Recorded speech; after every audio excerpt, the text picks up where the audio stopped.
안녕하십니까.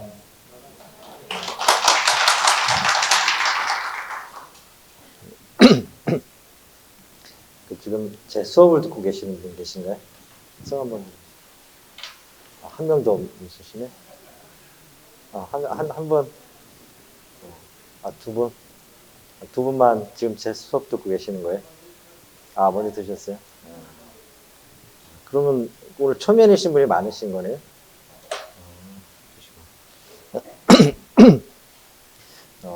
저는 2005년부터 여기 강의를 했어요. 지금 한 15년 정도 강의를 한 것 같은데요.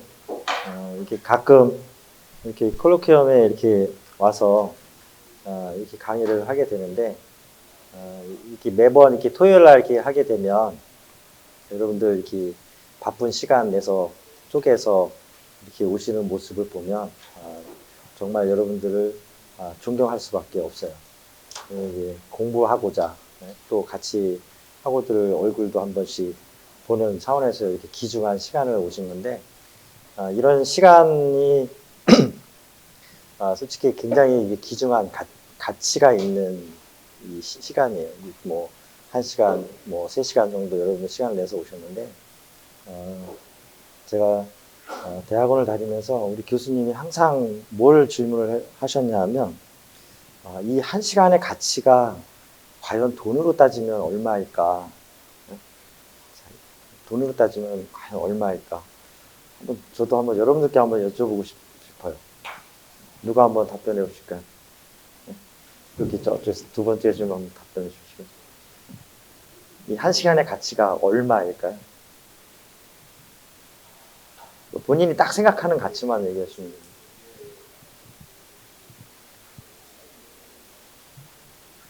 네, 1시간의 가치. 여기 그럼 저기 네. 이 시간 1시간의 가치가 본인이 생각하는 가치가 얼마일까요?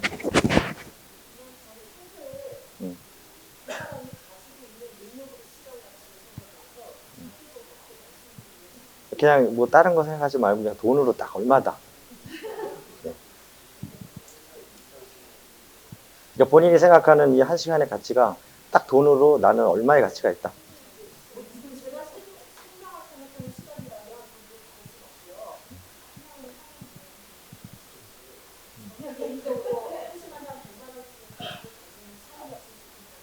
아, 1시간에 100만 원. 그러면 만약에 이제 가장 친한 친구분이 100만 원을 줄 테니까 오늘 이 수업에 가지 말고 나랑 놀러 가자. 그러면 이 자리에 오시겠습니까? 안 오시겠습니까? 아니, 그러면은 가장 친한 친구분이 3천만 원을 줄 테니까 나랑 오늘 토요일이니까 놀러 가자. 그러면 오늘 수업을 안 오시는 거죠. 네. 네.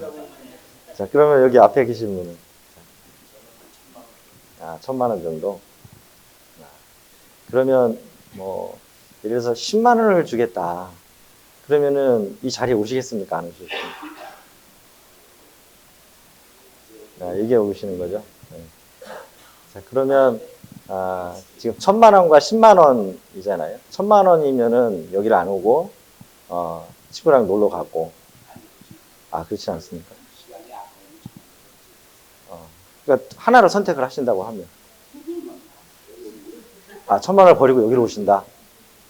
그러면은 5천만 원을 주겠다 그러면 그래도 여기로 오시겠다고? 그러면 1억을 주겠다고 그러면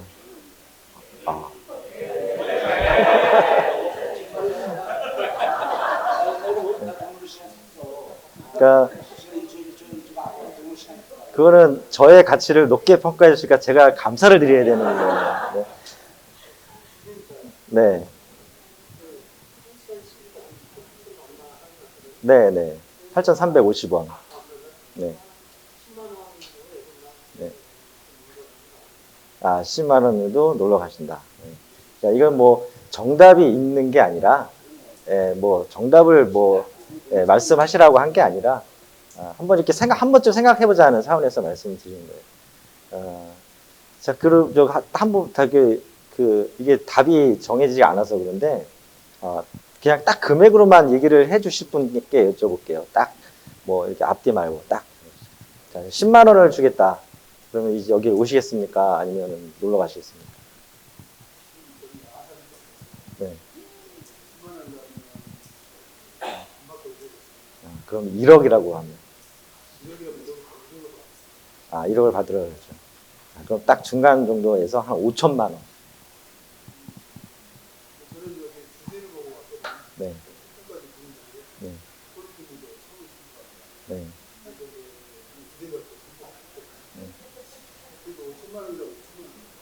5천만 원이면 안 오겠다. 네. 그럼 다시 딱 반으로 2,500만 원. 네. 네. 네. 네. 여기로 오시겠다. 자, 그러면 뭐 이게 뭐 진실과 사실과 뭐 이런 걸 떠나서 본인의 이 시간의 가치는 2,500만 원인 거예요. 네? 본인의 가치는.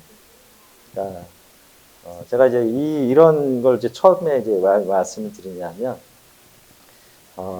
우리는 항상 여러분들 이제 부동산을 공부를 하시는 학생이고 뭐 지금 현재 직업이 어떤 직업이든 간에 우리는 이제 부동산을 공부하러 왔고 또 여러분들은 지금은 이제 학생의 신분입니다. 뭐 직장인에서는 대표님 뭐이시겠지만 항상 무엇이든지 간에 우리가 가치를 평가할 줄 아는 사람만이 바로 전문가가 됩니다. 그래서 제가 강의를 할 때마다 항상 이 건축 인테리어에서는 건축이란 무엇인가, 인테리어란 무엇인가, 자 이런 생각을 늘 한번 이렇게 하고 한 학기를 한번 다녀보시라 이렇게 말씀을 드렸는데 부동산을 공부하시는 여러분들은 항상 부동산을 볼 때마다 저거의 가치가 얼마일까? 네? 과연 저거의 가치가 얼마일까? 저걸 돈으로도 환산할 수가 있고요. 아니면 뭐 어떤 사회적이라든지 건물의 상징성이라든지 이런 부분으로 생각을 할 수가 있어요. 그러니까 여러분들은 공부를 부동산에서 뭐 경매 여러 가지 이제 뭐 학문적으로 뭐 하는 지식들을 가는데 무엇을 못하는가 봤더니 이거를 단지 어떤 숫자로만 풀어내려고 하는, 네? 단지 계산만 하고 뭐 평가하고 전문가 들어보고 아이가 발전해 이런 식으로만 접근하는 게 아닌가. 그래서 우리가 항상 오다 보니까 나무가 쓰러졌는데 그거는 이제 뿌리가 튼튼하지 않았기 때문에 쓰러진 겁니다. 뿌리가 튼튼한 나무는 지금 아무런 바람이 들어도 쓰러지지 않아요. 그러면 여러분들은 항상 저거의 가치가 무엇일까를 고민을 정말 많이 한 사람들이 정말 부동산에서 전문가로 키워나갈 수 있는 거예요. 뭐 언론에서 많이 나오는 평론가라든지 부동산 전문가들은 정말 그런 고민을 많이 했기 때문에 그렇게 말을 할 수 있는 거예요. 그러니까 여러분들도 항상 지나다니면서 저 가치가 얼마일까? 그래서 그거에 대한 것을 스스로 계속 찾고 공부하고 연구하고 하다 보면 여러분들은 어느 순간에 전문가가 돼 있을 거다라는 것을 제가 이제 강의 시작하면서 여러분들께 말씀드리겠습니다. 그래서 여러분들 미래의 모습은 현재의 모습과 같은 겁니다. 부동산도 마찬가지. 여러분들이 현재의 모습에서 무엇을 하고 있느냐가 미래의 모습이기 때문에 미래의 모습을 생각하지 마시고 현재 내가 지금 무엇을 하고 있느냐 이런 고민을 하시다 보면 여러분들은 꼭 이 분야의 전문가가 되고 저희 학교에서 아주 훌륭하시게 졸업할 수 있지 않을까 개인적으로 이런 생각을 좀 해봤습니다. 자, 오늘 강의는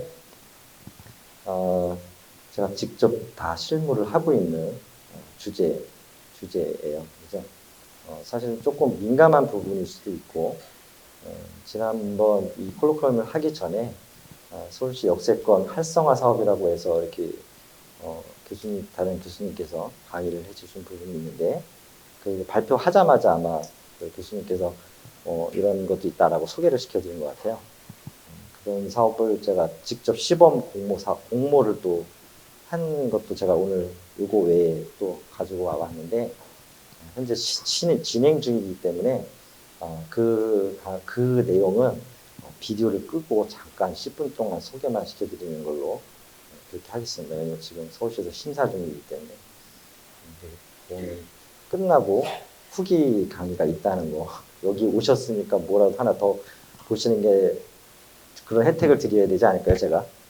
다른 분들도 다 이거 볼 수 있는 거잖아요. 그죠? 여기 오신 분들만의 뭔가는 혜택은 제가 좀 드려야 되지 않을까 싶어서 제가 다른 분량을 조금 더 준비를 해왔습니다. 그렇게 좀 보셨으면 좋겠고, 이 내용은 실질적으로 서울시 역세권에서 이 정책별로 이제 많은 변화들이 왔는데, 이제 이명박 시장 때부터 오세훈 시장 그리고 이제 박원순 시장으로 오면서 역세권에 대한 인식이 다 달라요. 역세권에 대한 개념이 달라졌고, 그러면서 저도 이거에 대한 실무를 하면서 법이 어떻게 변천이 되어 왔는지 누구보다도 실무를 직접 다 해왔기 때문에 그래서 그 변천 과정, 법에 대한 변천 과정, 실무에 대한 변천 과정을 직접 다 겪어왔기 때문에 여러분들께 좀 자신 있게 말씀드릴 수 있는 부분이 있는 것 같고, 여기서 어떤 부동산에 대해서 돈을 벌겠다 뭐 이런 게 아닙니다. 여러분들이 오늘 이 강의에서 알고 가셔야 되는 거는 서울시에서 지방 말고 서울시에서 역세권에 대해서 어떻게 인식을 해야 되고, 그리고 향후에 우리가 역세권을 어떤 방향으로 개발하는 것이 맞느냐, 역세권에 대해서. 자, 그런 고민을 여러분들이 해보시라는 거예요. 자, 그런 고민을 하다 보면 여러분들이 그 안에서 부동산이 보이는 거예요. 그러니까 저는 그 부동산을 보이는 거는 아주 차후의 얘기고, 역세권이 어떻게 개발을 하는 거냐. 이론은 뭐 많이 들어서 알겠지만, 역세권을 도대체 어떻게 개발하는지 실질적으로 여러분들께서 이걸 해보셨다 그러면은 뭐 다 이해를 하시겠지만, 안 해보신 분들은 그냥 저거 그냥 역세권에 저렇게 용도 변경하고 뭐 용적률 800% 짓는 거 아니야? 이렇게 단순하게만 이해하실 수 있어요. 그런 부분들을 너무 이제 시간이 사실은 이게 한 3시간도 할 수 있는 강의라서 짧기 때문에 키포인트로만 위주로 이렇게 말씀을 드릴게요. 그리고 이게 아마 처음 보시는 것 같지는 않을 것 같아요. 여러 번 뭐 이렇게 하시면서 볼 수 있을 것 같아요. 처음 들어보시는 분 손 들어보세요. 역세권 처음 들어보세요. 처음 들어보시는 분 손 들어보세요. 자, 시작을 하면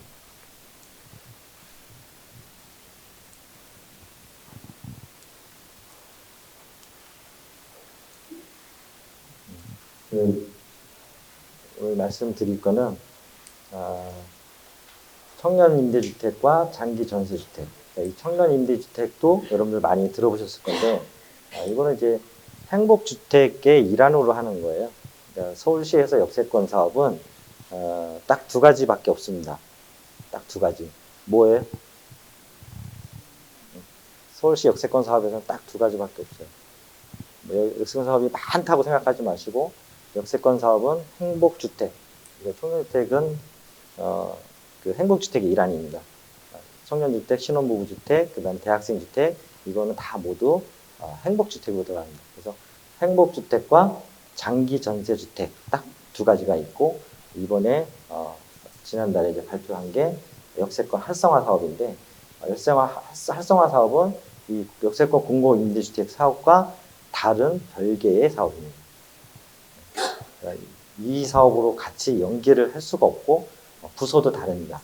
서울시에서 관장하는 부서가 달라요. 그래서 이 역세권 이 사업은 서울시에서는 공공주택과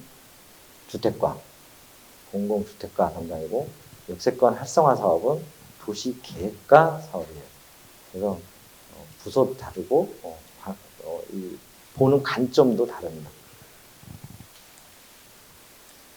자, 이렇게 보시면 크게 이제 두 가지로 나눠지는데 행복주택과 장기 전세주택. 여기서 우리가 이 역세권의 범위, 역세권의 범위가 있는데 이 역세권의 범위에도 변천사가 있어요. 최초 2009년도에 2009년도에 역세권이라 하면 역세권 중심에서 반경 500m로 원을 돌리면 그게 역세권 500m였어요. 그래서 250m라 하면 역세권 중심에서 250m를 띄어서 원을 돌리면 그게 역세권 250m. 그게 최초의 역세권의 중심이었어요. 그게 이제 계속 바뀌면서 현재의 모습입니다. 이게 현재의 모습. 그래서 현재 역세권의 반경을 계산을 할 때는 어떻게 계산을 하냐면 역세권 끝에서 500m. 역세권 끝에서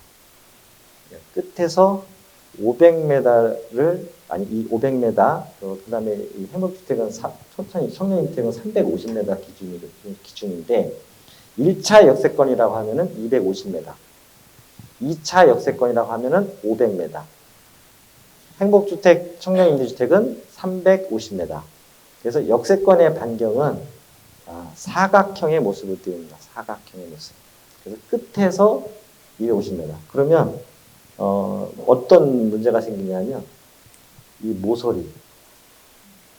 모서리가 500m가 아니죠. 벗어나죠. 그죠? 그래서 중간에 여기를 이렇게 모서리를 땄어요. 못따기를 했는데 못따기를 했더니 도시를 이렇게 원으로 이렇게 잘라서 계획을 해야 돼요. 원으로 잘라서. 그러다 보니까 불합리하다. 그래서 이 부분은 직선으로 핀 겁니다. 역세권의 범위는 사각형이다라는 것만 여기서 기억하시면 돼요. 250m, 350m, 500m. 딱 세 가지밖에 없습니다. 그렇게 기억을 하시고요.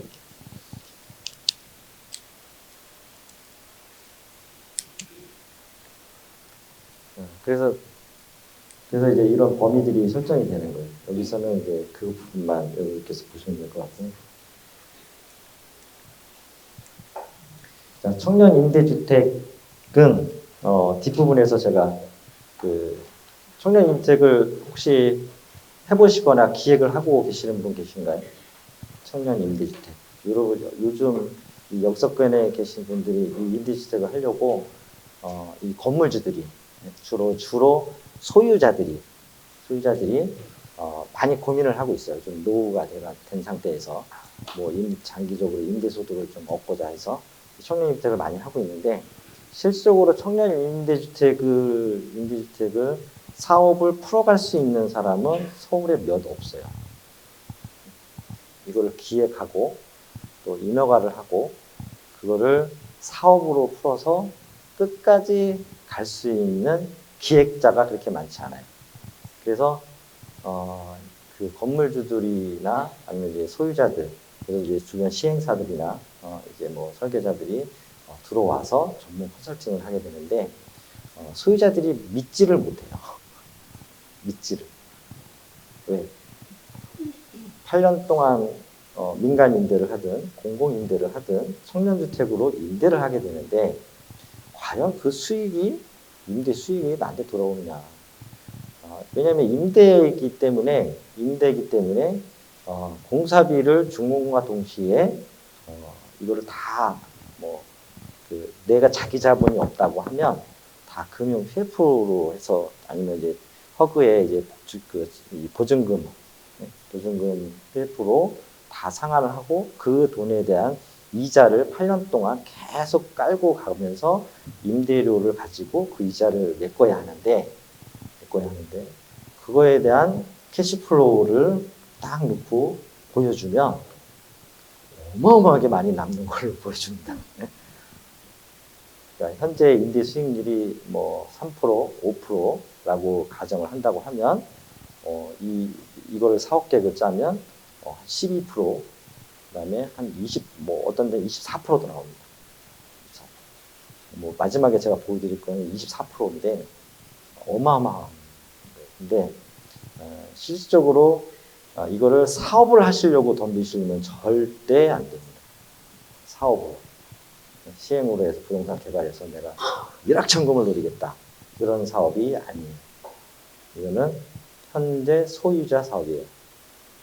그러니까 여러분들은 현재 건물을 역세권에 갖고 있다. 근데 안정적으로 뭐 이렇게 특히 이게 연세가 많으신 분들이 관심이 많아요. 왜냐면 상속을 하든지 증여를 하든지 뭐를 해야 되는데 건물은 있고 뭔가 좀 뭐 가치를 높여서 해야 되는데 관심이 많아요. 그러니까 이제 그걸 이제 법인화하고 하면은 자동적으로 증여나 장속 부분이 많이 이제 절세가 되는 부분이기 때문에 그런 쪽에서 관심이 많아서 임대주택에 관심이 많아서 이 역세권에 있는 소유자들이 문의가 많아요. 문의가. 근데 직접 소유자가 하게 되면 자기 돈 명원으로 끝까지 사업을 할 수 있어요. 자기 자본 명원으로. 소유자가 한다고 하면. 그래서 관심이 많습니다. 그리고 이것도 이제 중요한 거는 350m예요. 350m가 벗어나면 할 수가 없어요. 그러면 여기 이제 2분의 1 이상 걸치를 한다고 돼 있죠. 350m를 딱 선을 걷는데 뭐 3분의 1만 걸친다. 그럼 안 되는 거예요. 2분의 1 이상 걸쳐야 할 수 있는 거예요. 딱 대지의 면적이 100해배다. 그러면 50해배가 이상 걸려 있어야 이걸 할 수 있는 거예요. 49해배 될까요? 안 될까요? 안 됩니다. 서울시에 가서 무릎 꿇고 빌어도 안 되는 겁니다. 이 대상지 규모가 있는데요. 준주거 지역 상향시에는 500km 이상, 상업지역 상향시에는 1000회배 이상, 인도적 경쟁이 없을 시에는 면적에 제한이 없다. 그래서 대부분 지금 현재 준주거 지역이나 역세권임에도 불구하고 준주거 지역이나 3종 일반 주거 지역 이런 곳들은 대부분 상업지역으로 변경을 하고 있어요. 그래서 용적률이 800% 이상 이렇게 해서 사업을 하고 있고, 그리고 이 청년 임대주택은 그냥 말 그대로 19세 이상, 39세 이하 청년 신혼부부 등에 공급하는 주택이에요. 그래서 이게 이제 언론에서 많이 나왔잖아요. 실질적으로 너무 비싸서 이거는 이제 있는 집 자녀들만 들어갈 수 있다. 이런 기사들 많이 보셨죠? 실제로도 좀 그런 부분이 있어요. 실제로. 너무 청약 경쟁률이 너무 크니까. 그래서 임대가 안 될 이유는 전혀 없어요. 청년 임대가 전혀 있는 순간 임대가 안 되니 공실은 생길 수밖에 없어요. 순환이 되고 또 자격이 안 되고 뭐 이런 부분 때문에 공실률이 뭐 한 1, 2% 정도밖에 안 될 겁니다. 거의 100% 임대주택으로 8년 동안 운영이 되기 때문에 좀 안정적인 사업이라고 할 수가 있죠. 더 일확천금을 노리는 것이 아니라 수익률을 조금 지금보다 한 3, 4배 정도 많이 받을 수 있다 정도의 사업이고, 그리고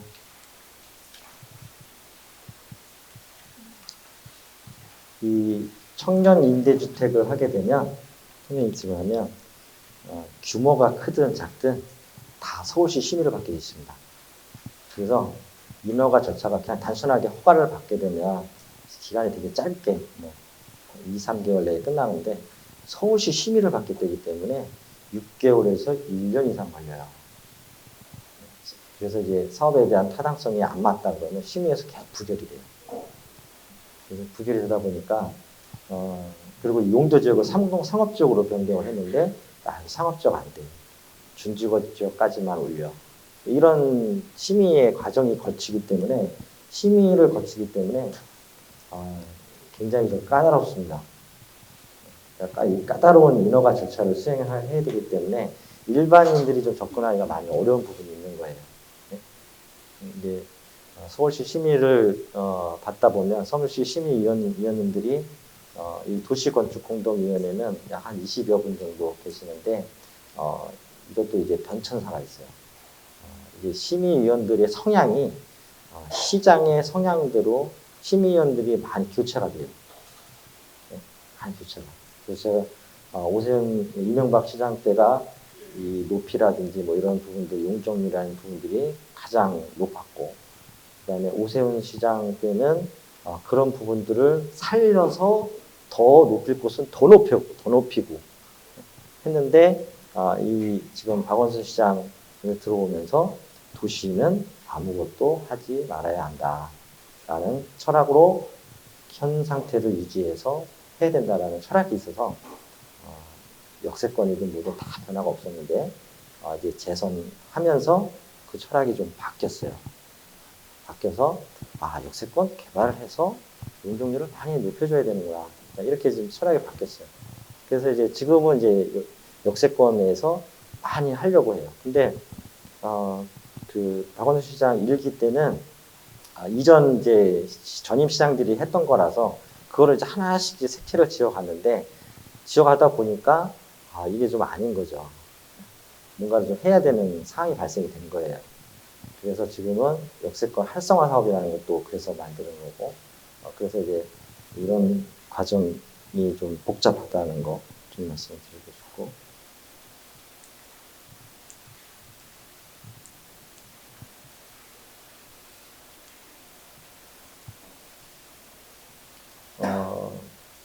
뭐 이런 부분들은 그냥 여러분들께서 보시면 될 것 같아요. 뭐 청약하려고 지금 오신 건 아니니까. 그리고 이 용도입니다. 용도. 준주거 지역, 용도 지역의 변경이 없는 경우에 경우와 용도 지역 변경이 있는 경우와 용도 변경이 없는 경우에 용적률 체계예요. 그래서 2종하고 3종에서 준주거 지역, 2종, 3종 준주거에서는 상업지역, 2종, 3종 준주거에서 상업지역. 그래서 최소 준주거 지역, 상업지역, 근린 상업지역, 일반 상업지역, 이렇게 세 가지로 변경을 할 수가 있는데, 이 맨 끝에 일반 상업지역과 이 근린 상업지역은 이 몇 단계 변경이냐 하면 2종 일반 주거지역에서 1단계, 2단계, 3단계 변경이에요. 그래서 어려운 거예요. 그냥 여기는 1단계, 2단계. 근데 2종에서도 서울시는 2종 7층이 있고 2종 일반 주거지역이 있어요. 2종이 두 가지가 있어요. 서울시에는. 토지이용계획도 보면 가로하고 7층이라고 되어 있는 데가 있어요. 그 7층이라고 없는 거는 그냥 층 제한이 없는 거고, 7층이면 7층까지밖에 못 짓는 거거든요. 근데 이제 여기는 이제 2종 7층이 없는데, 만약에 2종 7층이 들어가면 4단계 변경이 되는 거예요. 서울시에서 4단계 변경을 해본 적이 없어요. 이 사업 외에는 변경할 수가 없어요. 이 사업 위에는 어느 데를 봐도 4단계 변경이라는 것 자체가 없어요. 제가 2008년도에 서울시 최초로 3단계 변경을 해봤어요. 이런 제도가 없을 때. 그것도 서울시 최초였어요. 그리고 나서 지침을 만들었어요. 3종 변경을 못하게, 3단계 변경을 못하게. 제가 논리로 풀어서 3단계 변경이 가능하게 풀었는데, 그 다음부터 3단계 변경을 못하게 막았거든요. 유일하게 역세권만 변경할 수 있는 거예요. 다른 지역은 변경이 불가능합니다. 그리고 용도지역 변경이 없는 곳은 준주거지역 500%, 중공업지역, 근린상업지역, 일반상업지역. 일반상업지역에서는 800%, 900%, 1000%인데 지금 주상 비율이 바뀌었잖아요. 주거 복합 비율. 주거 복합 비율에 따라서 800%, 900%, 1000%까지 많이 완화를 해줬습니다. 주거 비율에서. 네. 끝나고 하면 안 될까? 네. 메모 해 놓으셨다가 여기서 하셔야 돼요. 네. 네.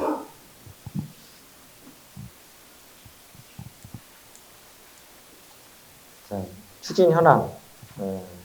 이게 올해 전반기까지 현황이에요. 올해 전반기까지. 많이 없죠. 많이 없습니다. 총 18개 정도가 올해 6월 달 기준이에요. 올해 6월 기준에서 서울시에서 지금 18개 정도 하고 있습니다. 그래서 이제 공공 부분, 그 다음에 민간 부분 해서 지금 이 주택을 하고 있는데, 이게 굉장히 선호도가 높아요. 그러니까 실적으로 신혼주택이라든지 뭐 행복주택, 초대학생 주택들이 이게 높은 이유가 근데 이제 문제는 뭐냐면 돈이 없는 서민들이 들어가야 정상인데 예? 돈이 없는 서민들이 정상인데 뭐 예를 들어서 대학생이나 서민들이 뭐 30만 원에서 50만 원의 월세를 내고 사는 게 사실 정상인 것 같은데 그죠? 예? 그렇죠? 근데 대학생들이 월 100만 원을 주고 산다. 그건 지금 문제가 있는 거죠. 그죠? 어, 뭐, 아니, 집에 돈이 많으면요, 뭐, 100만 원이 아니라 뭐, 그 비싼, 뭐, 아예 사주죠, 뭐. 근데, 어, 이 정책은 이제 우리 대학생 신혼부부 주택들을 위한 정책임에도 불구하고, 월세가 높아요. 그 높은 이유가 역세권이다 보니까 집가가 높잖아요. 그러니까 집가가 높고, 거기에 대한 건축비도 높고, 그거에 대한 비용을, 뽑아내야 하니까, 그걸 계산해서 나온 월세가 이제 이렇게 되는 거죠. 그래서, 어, 서울시에서 이번에 역세권 활성화 사업에서 가장 첫 번째로 본 게 투기를 못하게 하는 거예요. 투기를 못하게. 뭔가 투기의 목적이 있다 그러면 상향을 안 시켜주겠다. 그렇게 이제 방향을 잡았는데 이게 조금 설리거가지고 그 기준을 제대로 못 잡았어요. 그래서 이번에 지금 혼돈이 일어났는데 그 뒷부분에서 말씀드릴게요. 자, 그래서 사례입니다. 서초권, 역세권, 청년 임대주택 사례를. 이거는 이제 용적률 400% 준주거 지역으로 하는 거고요. 12층 규모로 되어 있습니다. 지상부에 이제 민간 임대가 162개, 공공 임대가 68개. 자, 그리고 민간 임대 162세대는 소유주가 내가 임대를 해서 임대 수익을 내가 가져가는 거예요. 그리고 공공이 하는 임대는 공공한테 표준 건축비를 주고 표준 건축비를 공공에서 이 소유자에게 주고 사가는 거예요. 사가서 공공이 임대를 하는 거예요. 공공이.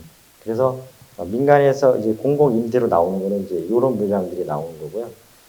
민간 임대랑 공공 임대랑 가격 차이는 없습니다. 임대가의 차이가 있다. 뭐 공공은 뭐 50만 원에 하는데 민간 임대는 뭐 70만 원에 한다가 아니라 여기에 임대가는 다 동일합니다.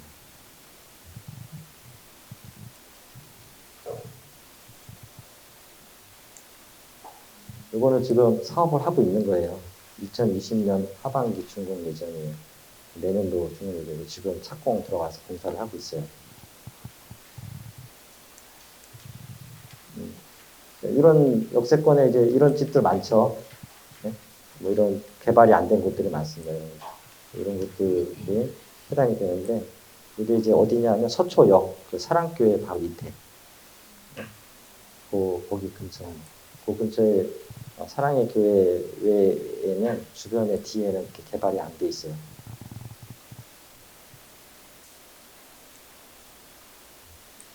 여기 서초역 여기 사랑교회고 여기가 대상지입니다. 땅의 모양은 이제 이렇게 생겼고요. 이종 일반 주거지역에서 준주거지역으로 변경하는 거예요. 일반 주거지역에서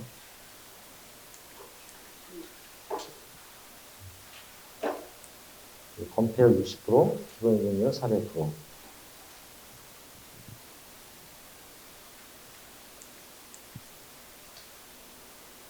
이거는 시사점이고 장기 전세주택을 가겠습니다. 장기 전세주택은 말 그대로 청년임대주택은 월세 개념이죠. 월세 개념인데 장기 전세 주택은 전세 개념이에요. 전세 개념. 근데 요거 이제 마지막에 이제 말씀을 드릴 부분인데 그거 들으면 깜짝 놀라실 거예요, 여러분들. 이 전세 주변 시세의 이제 80%의 전세인데 주변 시세 80%의 전세예요. 서울시에서 그러면은 지역마다 다 다르죠. 지역마다 다 달라요. 전세가가. 뭐 강남은 뭐 평형별로 다르겠지만 우리 이제 공공 임대주택은 대부분 다 소형 평형이잖아요. 뭐 4사의 전용 기준으로 그러니까 평형 기준으로 얘기하면은 뭐 15평, 18평, 뭐 커봐야 뭐 25평. 전에는 이제 이게 장기 전세 임대주택이 30평형대도 공급을 했다가 박원순 시장이 30평형대 공급을 막았어요. 30평형대 공급은 지금은 없어요. 2년 전까지는 30평형대 공급이 있었어요. 올해부터는 30평형대 공급이 전혀 없고 대부분 18평형에서 20평형 사이가 지금 나오고 있고 지금 정책은 그렇게 다 바뀌었어요. 전용 면적 기준으로 하면은 4구 해배 이하 전부 다 4구 해배 이하로 사업을 지금 하고 있는 거예요. 임대료는 이제 전세 계약을 하는 거죠. 전세 계약을 하는데 서울시 같은 경우는 이거를 이제 어디서 사느냐 하면 SH 공사에서 다 매입을 합니다. 요즘 여러분들 표준 건축비가 얼마인지 아시는 분? 표준 국토고시 표준 건축비. 표준 건축비 얼마예요? 뭐 해배당, 평당 뭐 얼마일 것 같으세요? 네? 350 얼마? 400 600, 700 평당 평당으로 평당 600, 700 400 얼마예요? 600? 600 평당 이제 평형에 따라 다른데요. 이제 평형에 따라 공사비가 틀려요. 이게 소형평형이잖아요.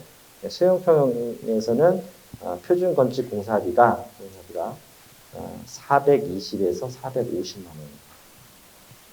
뭐 이렇게 딱 430만 원이다 이렇게 얘기할 수가 없고요. 어느 지역에 어떻게 공사하고 그 가산비가 얼마고 가산세가 얼마고 내가 설계에 어떻게 반영이 되느냐에 따라 다 다르기 때문에 다 똑같이 430만 원 이렇게 할 수가 없고 430에서 450만 원. 뭐 30평형 때는요 480만 원도 나옵니다. 30평형 때는 공급이 없기 때문에 그건 이제 지금 얘기할 필요가 없고 420에서 430만 원을 주고 사요. SH공사에서 사가는 거예요. 사서 전세를 주변 시세의 80% 주는데 강남과 여기에 전세 가격이 틀린데 SH공사는 여기나 거기나 똑같은 가격에 사는 거예요. 그러니까 서울에서 사는 가격은 다 똑같이 사는 거라고. 그 표준 공사비로. 그러니까 지역의 집가를 고려하지 않는 거예요. 사실 사업하는 입장에서는 좀 억울하지 않을까요? 그죠?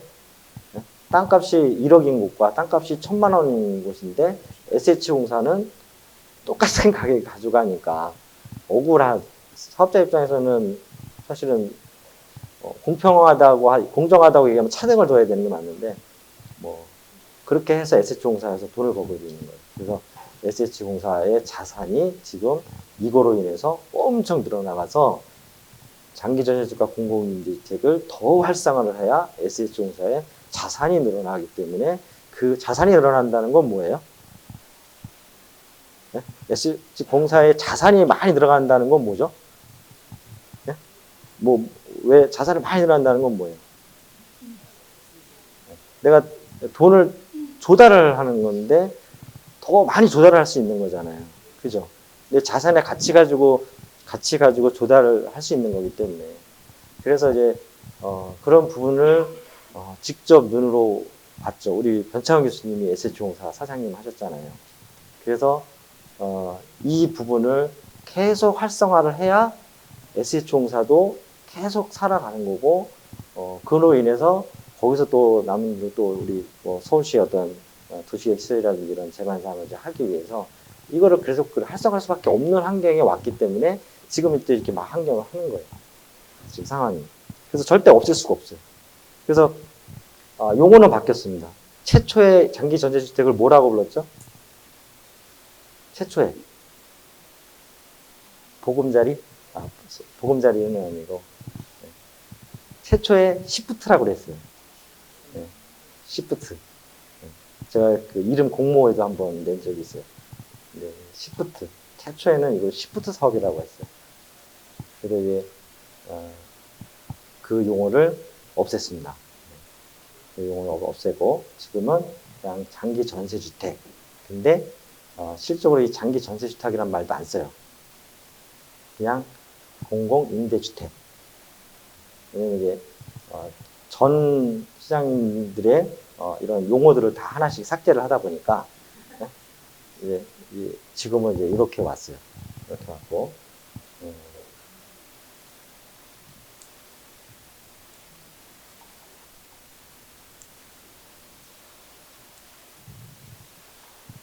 공급 기준 나와 있는데, 규정에는 이렇게 나와 있어요. 규정에는 나와 있는데, 지금은 이제 그렇게 공급을 안 한다는 거예요.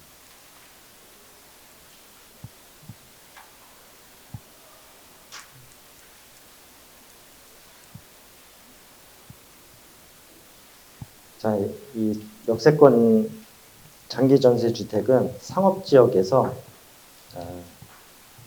1차 역세권과 2차 역세권이 있어요.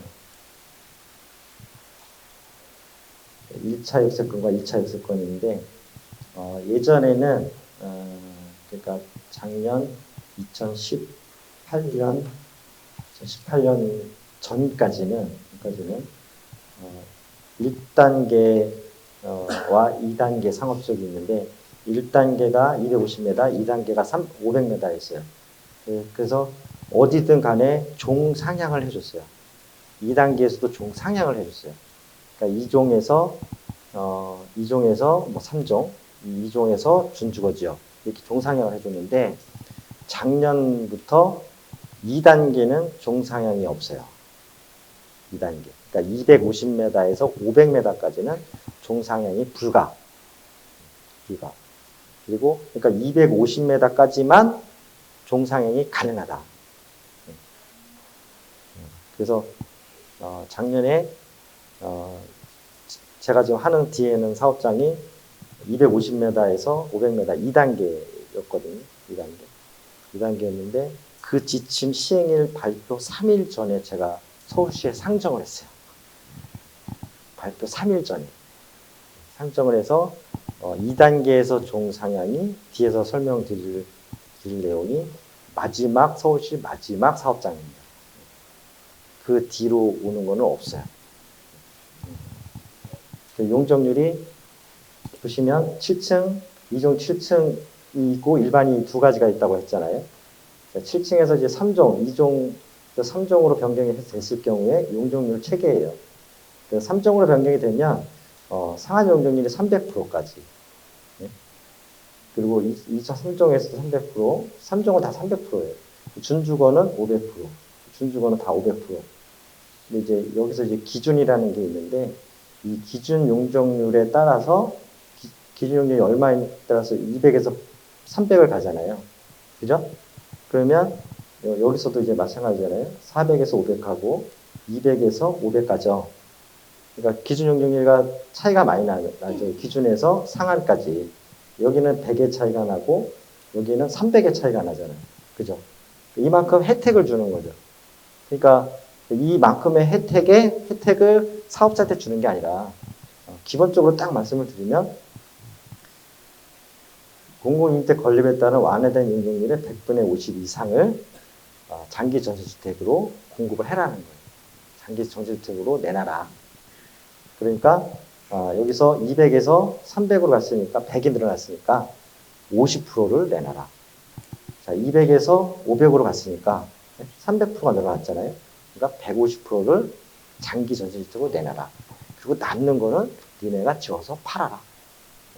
이 체계입니다. 자, 그래서 이거를 보는 방법은 이렇게 보시면 돼요. 이제 그게 서울시는 이제 지구단위계획을 할 때 공공기여율이라는 게 있어요. 공공기여율. 1단계 상향할 때는 15%를 공공기여를 해야 돼요. 15%를 도로나 공원 아니면 공공시설로 기부를 하는 거예요. 1단계 상향일 때. 2단계 상향일 때는 20%. 3단계 상향일 때는 25%. 근데 이제 요것도 이제 말이 많아가지고 그 서울시 사전협상제라는 게 있다가 지금 많이 유명되고 있는데 사전협상제를 했더니 이제 강남의 이제 롯데칠성 부지가 이제 제가 이제 관여를 하다가 이제 못했는데 그 서울시에서 사전협상제에서 당초 최초에는 600억을 이제 현금으로 하는 거로 했는데 1,800억을 현금으로 내라고 해서 롯데에서 저거는 10년 이내 하자라고 접었어요. 그런 협상이 공공이 막 40%씩 막 이러니까. 그래서 그거에 대한 한도를 또 국토부에서 이제 20%로 이제 막아놨는데, 이 지침 이상으로 공공 기여를 하는 거는 어느 사업장이든지 소송해서 내가 돌려받을 수 있어요. 공공 기여 이율 이상 기부 찬압을 하는 거예요. 그러니까 이제 그런 부분도 뭐 소송하는 사례가 많습니다. 실질적으로 준공해놓고 입주자분들이 다 소송을 하는 경우가 많아요. 그리고 용도지턱 세분 변경 지금 제가 다 말씀드린 거, 여기 있죠. 1단계 15%, 2단계 20%, 3단계 25%까지 기부 찬압을 하게 되어 있고요. 이거 사례입니다. 장승배기 역세권인데요. 이 사업장이 동작구에 사시는 분, 동작구 없어요? 동작구에 직장 있다 없습니까? 직장 있어요? 장승배기역 좀 잘 아세요? 장승배기 사세요? 직장이? 장승배기 역으로 동작구청이 이사를 해요. 행정타운이 쪽에서 생기는데 거기 주변입니다. 장승배기 역. 장승배기 역에 제가 3개 사업장을 하고 있는데 이 사업장은 제가 직접 수행하는 건 아니고 이 뒤에 거는 제가 직접 수행하는데 이 사업장이 굉장히 말이 많았어요. 이 사업장은 이제 부지가 이제 굉장히 좀 큰데 2종, 3종 준주거 지역을 다 1단계, 2단계, 3단계, 2단계까지 다 혼재가 되어 있는 지역이에요. 근데 그때 이제 혼란기, 서울시 정책에 혼란기가 왔을 때 이게 이제 심의를 받는데 이 심의가 거의 한 3년 동안 심의를 했어요. 통과를 안 시켜주고. 그래서 용도지역 상향이 안 되는. 왜냐하면 당초에는 뭐 2종, 3종 이런 거 없이 다 준주거 지역으로 500%로 다 올렸어요. 전체가. 그래서 이게 조단위 사업이에요. 이 사업이. 그랬는데 시기를 잘못 만난 거지, 이 사업장이. 그때 통과가 됐으면 여기 정말 사업자 돈 진짜 몇천억 벌었을 현장인데 이제 시기를 잘못 맞은 탓에 요게 제 거보다 먼저 올라가 있어 심의를 받고 있었거든요. 이거 말고 이제 세 건이 있는데 저희가 이제 마지막에 올라갔고 3건이 그대로 남아있는 상태에서 심의를 하고 있었어요.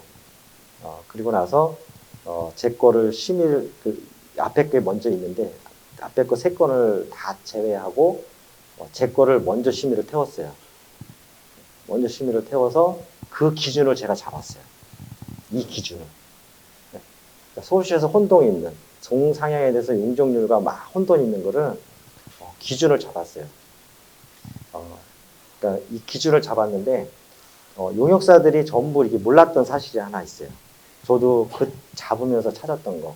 서울시에서 2종 일반 주거지역의 최고 용적률이 몇 프로일까요? 2종 일반 주거지역에서 최고 용적률이 몇 프로일까요? 2종 일반 주거지역. 250? 서울시 조례에 몇 프로 나와 있어요? 모르세요?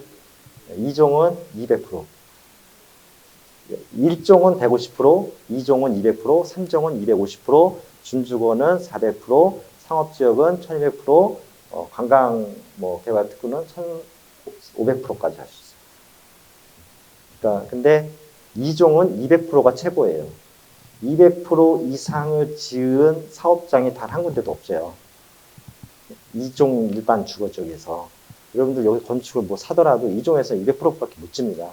201%도 못 집니다. 201%도. 그러니까 근데 서울시의 지구단위 지침 맨 앞에서 두 번째 장에 2종 일반 주거지역 최고 용적률이 400%가 있어요. 400%. 용도 지역을 종상향하지 않고 400% 할 수 있어요. 종상향을 하지 않고. 예? 기부찬압은 당연히 해야죠. 기부찬압은 당연히 해야 되는 거예요. 용적률이 늘어나니까. 근데 지구단위를 수립을 해야만 가능한 거죠. 자, 그러면 이 사업장이 여기서 엮이는 거예요. 이 사업장. 여기는 2종도 있고 3종도 있고 준주거 지역도 있고 있는데 서울시에서는 종상향을 2단계 250에서 500m까지는 안 해주겠다. 앞에도 3종이나 준주거까지만 해주겠다. 그러니까 용적률이 당초에 500%였는데 500%로 다 올라갔는데 용적률이 얼마로 떨어졌냐면 359% 떨어진 거예요. 다 흔들어가지고. 그러니까 여기는 200%, 300%, 여기는 400%, 여기는 500% 흔들어 보니까 이 용적률이 나온 거지.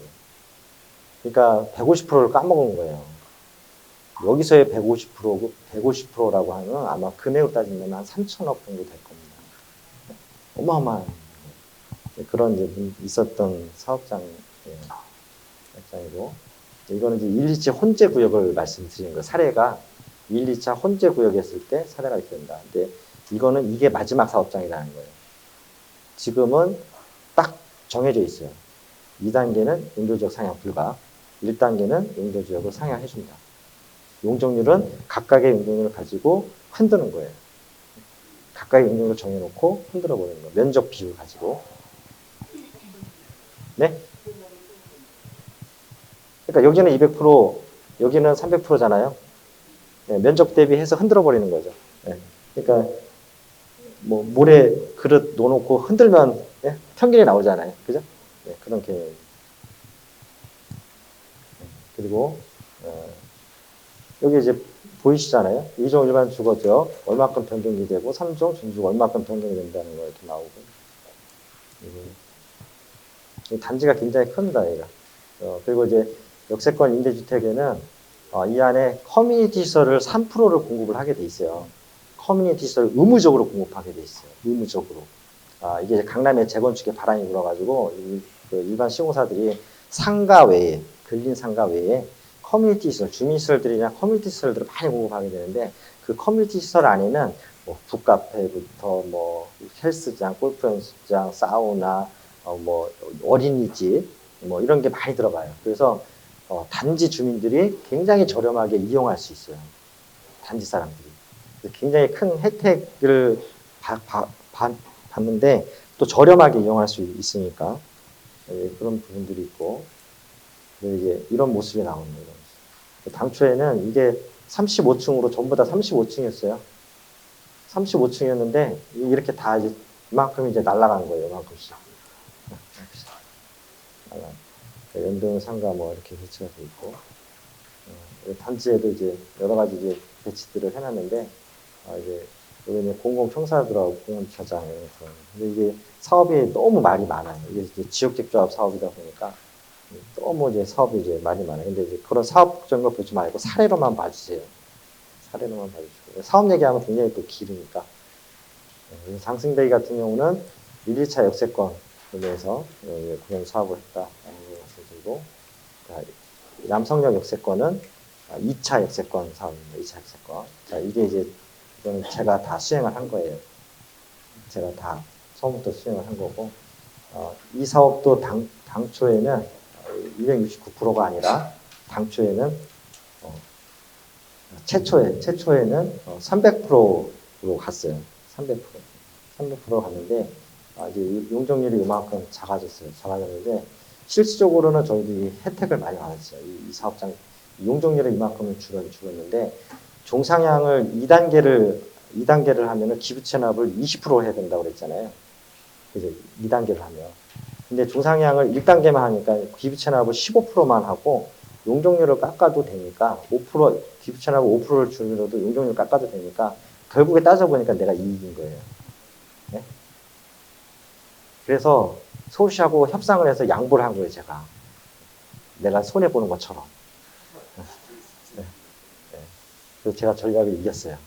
그래서, 결과적으로 뭐 용적률은 줄었지만, 기부채나 5%를 더 해서 그만큼의 수익을 보존을 해줬기 때문에 사업자와 시공사가 박수를 쳐주는 거죠. 아니면 이 사업을 중단시켜야 되는 사업이었어요. 그런 사업인 거고.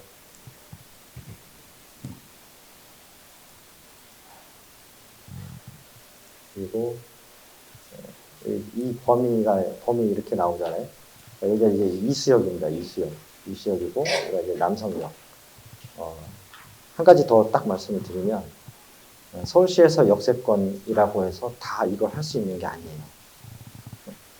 역세권은 다 이걸 할 수 있다가 아니라 서울시에는 역세권이 2개가 정해져 있습니다. 2개. 그러니까 6개 관역 거점에 하나가 이수역인데 이수역 주변에는 이 장기전시주택 공공임대주택을 건립할 수가 없어요. 강남역, 이수역, 영등포역, 왕십리역, 뭐 이렇게 종로, 서울역 이렇게는 광역 중심이기 때문에 임대주택을 건립할 수가 없어요.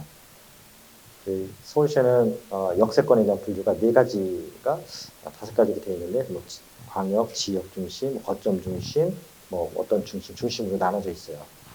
그러니까 이런 거 자료 찾기 되게 어려우시죠. 하여튼 역세권에 대한 세부는 분류가 돼 있어서 역세권 활성화 사업도 마찬가지입니다. 산립장학으로 변경하는 것도 거기 어떤 지역마다 여기는 업무 중심형, 여기는 상업 중심형, 여기는 지역 중심형, 여기는 근린상 지역형, 역마다 다 정해져 있어요.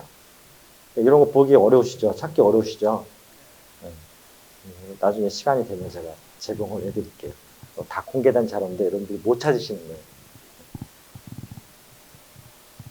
이제 2차 역세권, 여기 이제 다 여기는 이제 250m 넘어요, 다. 이게 이제 250m. 여기 이수역에서는 상관이에요. 250m인데, 이렇게 이제 250m에서 500m 사이에 있는 지역이에요. 이제 공공부담은 15%만 했죠.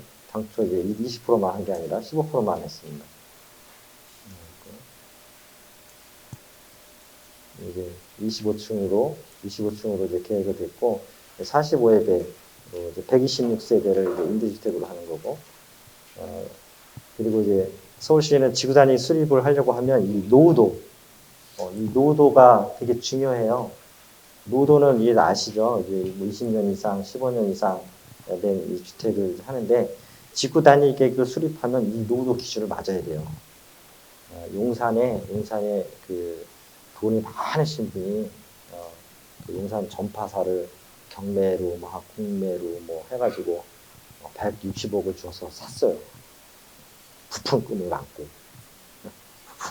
사서 지구 단위를 해서 이제 아파트를 짓겠다 해서 이제 서울시까지 갔는데, 서울시에서 심의에 그러니까 구에서 했다가 이제 서울시를 갔는데, 서울시에서 그게 어떤 사정인지 모르겠지만 그거를 왜 발견을 못했는지 모르겠지만 이거를 간과하고 갔어요. 네? 그래서 바로 서울시에서 반려가 됐어요. 그랬더니 그럼 20년을 기다리려고 했더니 2023년이나 되는 거예요. 그때까지 기다려야 할 수 있는 거라고. 그러니까 지구 단위 계획을 하는 사업장은 반드시 노후도를 따져야 된다는 거죠. 그 노후도 안 따지고 그냥 경매에 들어가가지고 여기 지구 단위 계획이니까 해야 되겠다. 그런데 들어갔더니 뭐 아예 아무것도 할 수가 없어요. 중요한 거니까 여러분들 그냥 개별 건축은 상관이 없겠지만 뭐 대규모의 지구 단위를 해야 된다. 그러면 이 노후도를 반드시 따져줘야 된다는 거. 그 용산 거는 최근에 얘기입니다. 지금. 그래서 남성 역세권 여러 가지들이 있는데 이거는 그냥 넘어가고요.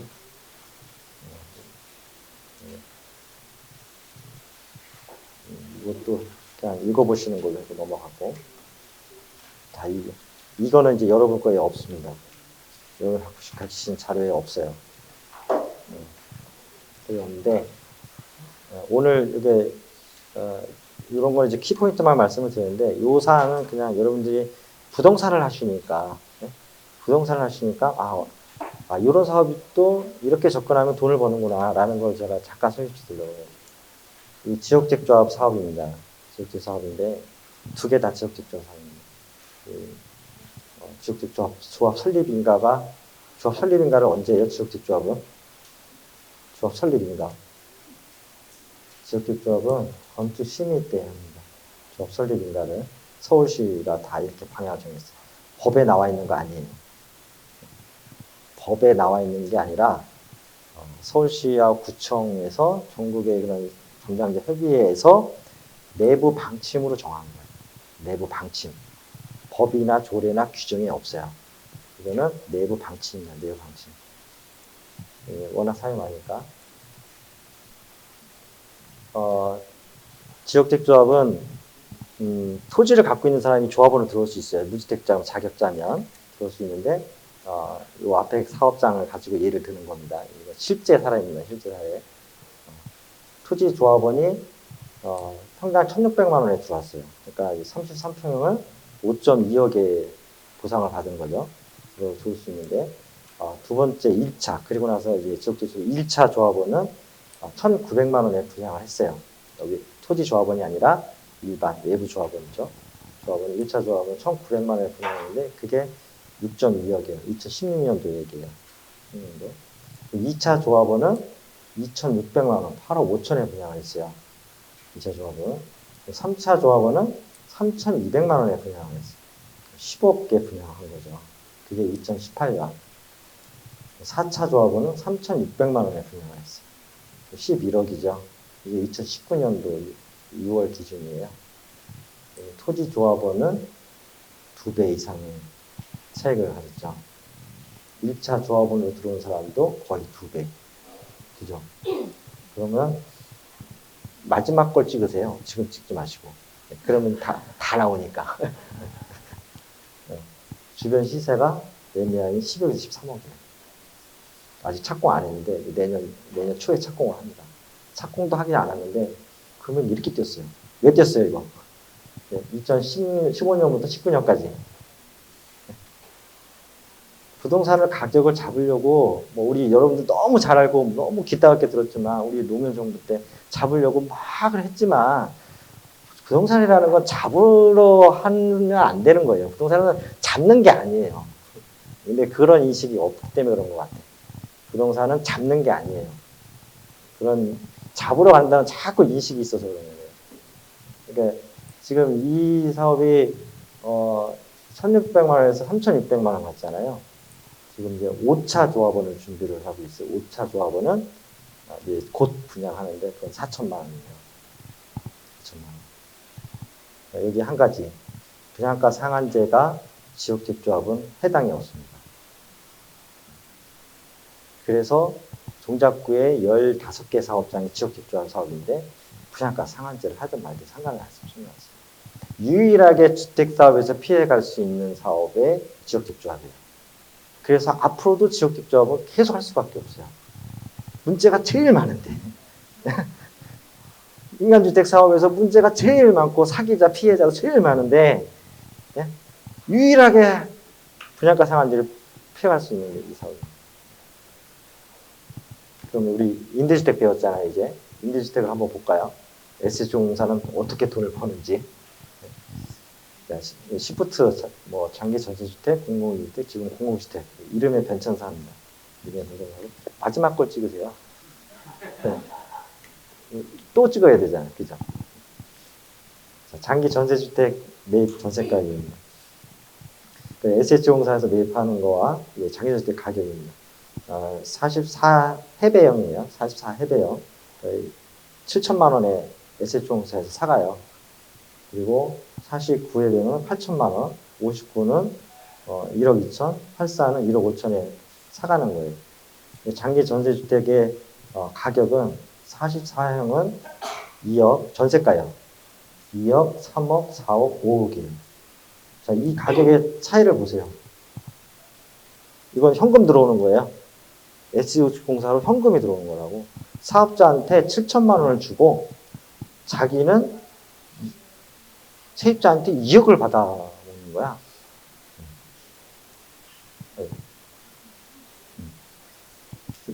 이거 몇 배 장사예요?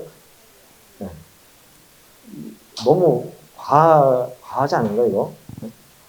너무 과하죠. 이제 찍으셔도 되네. 이 마지막 장이네. 자, 7천에서 2억. 자, 1.5억에서 5억. 몇 배 장사하는 건지 모르겠어요. 그러니까 이 현금이 계속 쌓인단 말이에요. 이걸 하면 할수록. 그래서 이거를 버리지 못한 거예요. 서울시에서 이 사업 자체를.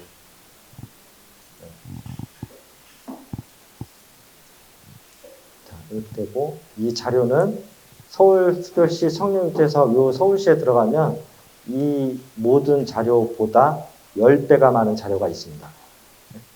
10배가 많은, 지금은 유학을 해놓은 거고요. 10배가 많은 자료가 있습니다. 이렇게 하고,